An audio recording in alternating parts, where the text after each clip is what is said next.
안녕하세요. 크립토 라디오입니다. 자, 오늘은 화제가 되고 있는 비트마인 좀 살펴볼까 하는데요. 최근 500억 주의 주식 발행한도 상향 소식과 계속적인 주가 하락, 코인 시장의 침체 등 비트마인과 얽혀있는 여러 가지 문제점들을 살펴보고 앞으로 비트마인이 걸을 수밖에 없는 그 행보에 대해 영상으로 한번 알려드리는 시간을 가져보려고 합니다. 일단 대부분의 투자자분들이 걱정이 많으시던데 저는 크게 걱정을 안 하고 있기는 합니다. 오늘 그 이유와 근거에 대해서 한번 차근차근 말씀드리겠고요. 가장 많이 궁금해하시는 요소들로만 영상 제작하였습니다. 혹시 아직 비트마인에 대해 기본 정리가 안 되어 있으신 분들이라면 제가 앞서 올려드린 비트마인의 모든 것이라는 영상부터 한번 보고 오시는 걸 추천드립니다. 만약 이 영상을 보시고도 궁금한 점이 남아 있으시다면 댓글로 남겨주세요. 확인하는 대로 다시 답변 드리겠습니다. 주관적 견해도 조금 들어가 있으니 한번 영상 시청해 보시고 판단해 보시길 바랍니다. 자, 그럼 시작하겠습니다. 일단 가장 큰 이슈죠. 500억 주 추가 발행은 굉장히 큰 주식수를 발행하는 것은 맞습니다. 시가총액 1, 2, 3위 기업들의 주식수를 보면요. 엔비디아 245억 주, 애플 152억 주, 마이크로소프트 74억 주로 확실히 정상적인 범주는 아닙니다. 파격적인 게 맞죠? 이런 압도적인 숫자 때문에 걱정하시는 분들도 굉장히 많습니다. 하지만 아시다시피 발행 한도를 늘린다는 것일 뿐 당장 주식으로 팔겠다는 의미는 아닙니다. 근데 왜 하필 500억 주일까? 이런 의문이 들었고요. 그래서 저는 엔비디아와 한번 비교를 해봤습니다. 혹시 현재 엔비디아의 주가가 액면 분할을 통해 245억 주가 된 건 알고 계신가요? 엔비디아는 최근 10대1, 그전에는 4대1로 주식을 나눴습니다. 여기서 엔비디아의 주가를 액면 분할 전일 가격으로 돌리고 현재 비트마인의 시가총액 시절로 돌렸을 땐 주가가 어느 정도일까요? 일단 현재 주식수에서 그대로 액면 분할 전의 주식수로 돌리면 6억 주가 나옵니다. 지금의 비트마인과 비슷한 주식수이죠. 그렇다면 지금 엔비디아의 시총을 비트마인 시총으로 되돌린다면 어떨까요? 적정 주가는 25달러가 나오게 됩니다. 여기서 비트마인의 적정 주가는 얼마일까요? 저는 최근 유상증자 가격이 70달러였고 많은 기관들이 그 가격대에 들어왔기 때문에 저는 이 70달러 구간을 주목하고 있습니다. 비트마인의 적정 가치를 70달러로 생각해 본다면 엔비디아와 동일선상에서 비교했을 때 3배 정도 비싸게 거래되고 있는 걸 보실 수가 있습니다. 이건 주식 가치의 문제가 아니라 비트마인의 가격 형성이 애초에 높게 잡혀 있다는 것을 보여드리는 겁니다. 그럼 여기서 주당 70달러에 들어온 기관들은 바보라서 들어온 걸까요?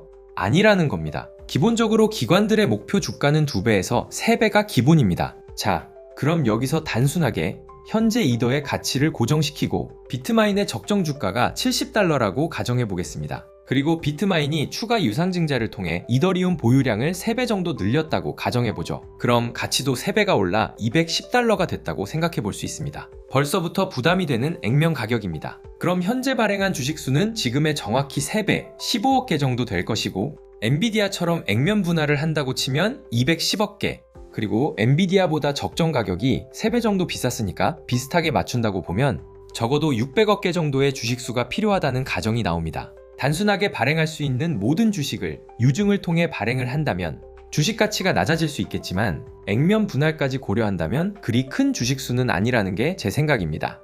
그래서 당장 풀지도 않는 500억 개의 주식을 굳이 지금 겁먹을 필요는 없다라고 말씀드리고 싶습니다. 현재 발행 한도 주식수를 거의 채운 상황에서 한도 증액은 당연한 수순이라고 보시면 될 것 같고, 자, 그럼 지금부터 비트마인은 어떻게 움직여야 우리의 주식 가치를 방어하면서 이 위기를 잘 헤쳐나갈 수 있을지 살펴보겠습니다. 자, 일단 현재의 상황을 객관적 시각으로 바라볼 필요가 있습니다. 흔히들 기대하는 이더리움의 상승장 및 알트코인의 불장은 우리의 기대만큼 일어나지 않고 있는 상황입니다. 현재 비트코인 또한 조정 기간이 길어질 수 있다는 예측이 나오고 있고, 그래서 이더리움의 가격 하락이 조금 더 있을 수 있겠다라는 게 시장의 판단이죠. 만약 이더리움이 추가적인 하락이 일어난다고 하면 비트마인의 주가 또한 동반 하락 가능성이 높습니다. 이렇게 되면 비트마인의 핵심인 주가 프리미엄을 통해 이더리움을 사는 레버리지 전략이 실행 불가하게 됩니다. 그럼 여기서 비트마인이 선택할 수 있는 방법은 크게 2가지입니다. 인위적으로 주가를 띄우는 방법 1가지와 주주 가치를 훼손시키지 않으면서 자금을 조달하여 계속 이더리움을 싼 가격에 매수하는 방법입니다. 이 2가지를 놓고 고민해야 하는 상황인데, 일단 이더리움이 가격이 싸면 싸질수록 비트마인은 더 좋은 가격에서 이더리움을 살 수 있기에 이 기회를 놓치진 않을 거라 생각합니다. 여기서의 문제는 유상증자를 통해 주식수를 늘리게 되면 주주 가치가 훼손되고 실상 레버리지를 포기하는 그림이기에 들어오는 기관도 적을 것입니다. 자, 여기서 유일하게 자금 조달을 할 수 있는 상황은 빛을 내는 겁니다. 즉, 전환사채를 이용할 가능성이 매우 높습니다. 비트마인을 오래 보신 분들은 아시겠죠? 톰 리는 과거에 빛을 내서 이더리움을 사지 않겠다고 발언한 적이 있습니다. 그래서 이더리움의 등락과 주가의 등락이 거의 동일시되는 현 상황에서 주주의 가치를 깨버리는 유상증자보다는 차라리 욕을 한번 먹더라도 빚내서 투자하는 게 더 낫다고 판단할 가능성이 더 합리적이라는 거죠. 저는 전환사채를 진행할 확률이 매우 높다고 보고 있고, 그 이유는 기존의 주주 가치를 훼손시키지 않고 새로운 신규 투자자들도 안전하게 진입할 수 있는 상황이 열린다는 것이죠. 이더리움을 저가에 매수하기 위해 자금 조달은 필수적이니만큼 주가가 프리미엄 구간이 아닌 할인 구간에서는 비트마인은 높은 확률로 전환사채를 이용할 가능성이 있습니다. 이 부분은 톰 리가 이전에 했던 발언과 충돌이 되는 지점이 있기 때문에 경영진에 대한 불신으로 이어질 수 있는 부분이기도 합니다. 다만 이런 리스크는 비트마인뿐만 아니라 다른 기업에서도 충분히 일어나는 일이라 그리 큰 리스크는 아니라고 생각합니다. 현 주주분들은 혹시 나중 전환 사채 이야기가 나온다고 하더라도 굳이 충격받으실 필요는 없다 말씀드리고 싶고요. 그리고 저는 전환 사채 발행 시점을 회사가 바라보는 주가 바닥 그리고 이더리움 저점 신호로 해석을 하고 있습니다. 물론 이 부분은 비트마인 내부 상황에 따라 달라지겠지만 회사가 빛을 내서라도 이더리움을 사겠다라는 것은 그만큼 반등에 대한 강한 의지를 보여주고 있는 신호라고 생각합니다. 투자하시는 분들은 이 부분도 참고하시면 좋을 것 같습니다. 전환사채라는 단어만 듣고 미리 겁부터 먹으시는 분들이 많은데 아마 국내 주식 투자를 오래 해보신 분들이 그렇게 느끼실 것 같습니다. 우리가 그렇게 느끼는 이유는 국내 중소형주의 전환사채에 독소 조항이 많기 때문인데요. 아마 이 부분은 경영진에서 절대로 넣지 않을 가능성이 매우 높다고 봅니다. 비트마인의 인기의 비결 하나가 기존 주주 가치의 상승이기 때문에 그 가치를 훼손하는 행위는 하지 않을 가능성이 높다고 생각합니다. 자, 여기까지 회사가 망하지 않고 버티면서 이더리움을 모으는 방어 전략, 전환사채에 대해 말씀드렸고요. 하지만 여러분, 우리가 비트마인에 투자한 이유가 고작 가치 방어나 하려는 건 아니지 않습니까? 결국 주가가 폭발적으로 오르려면 시장의 관심을 한몸에 받는 한방이 필요한데 여기서 비트마인이 준비하고 있는 것으로 보이는 두 번째 카드, 바로 인위적 주가 부양책에 대해 이야기해 보겠습니다. 사실 이게 오늘 영상의 핵심이자 톰 리가 500억 주라는 막대한 한도를 늘려놓은 진짜 이유일 수도 있습니다. 서두에도 말씀드렸다시피 500억 주는 파격적인 행보가 맞습니다. 냉정하게 지금 상황을 돌아보면 이더리움 가격이 지지부진한 상태에서는 비트마인 주가도 힘을 못 씁니다. 이 지루한 연결고리를 끊으려면 어떻게 해야 할까요? 시장이 비트마인을 바라보는 관점 자체를 바꿔버려야 합니다. 비트마인은 그냥 이더리움 가치에 따라 움직이는 기업이다 라는 현재의 인식에서 새로운 가치가 생겨난다면 어떠실 것 같으세요? 이게 무슨 뜬구름 잡는 소리냐? 라고 하실 수도 있습니다. 하지만 증거는 이미 우리 눈앞에 있습니다. 여러분, 현재 비트마인의 풀네임 알고 계시나요? 이전 영상에서 말씀드렸듯이 비트마인은 원래 채굴 기업이었습니다. 하지만 그보다 더 중요한 기술이 있었죠. 비트마인 이머전 테크놀로지스.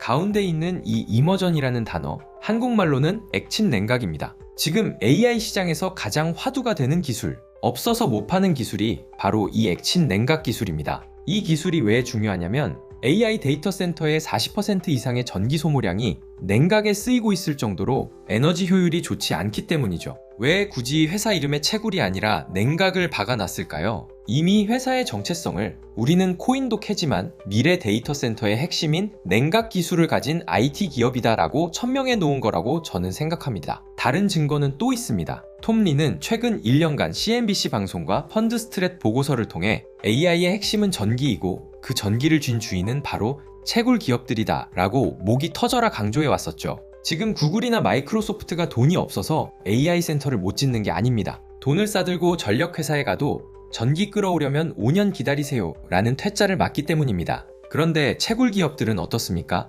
이미 5년, 10년 전에 그 전기를 다 끌어왔습니다. 자기네 땅 안에 거대한 변압기도 있고 언제든 전기를 쓸 수 있는 접속 권한을 이미 가지고 있는 셈이죠. 다른 AI 기업들이 꽉 막힌 국도에서 5년씩 기다릴 때 비트마인 같은 기업은 이미 뚫려있는 고속도로를 타고 쌩쌩 달릴 수 있다는 뜻입니다. 그래서 그 전기 접속권의 가치가 곧 회사의 가치가 될 수 있다는 것이죠. 그럼 비트마인의 채굴장 규모는 어떻게 되냐? 아쉽지만 대기업에 비하면 아주 작은 규모이긴 합니다. 하지만 AI 시대에는 작은 것이 오히려 무기가 됩니다.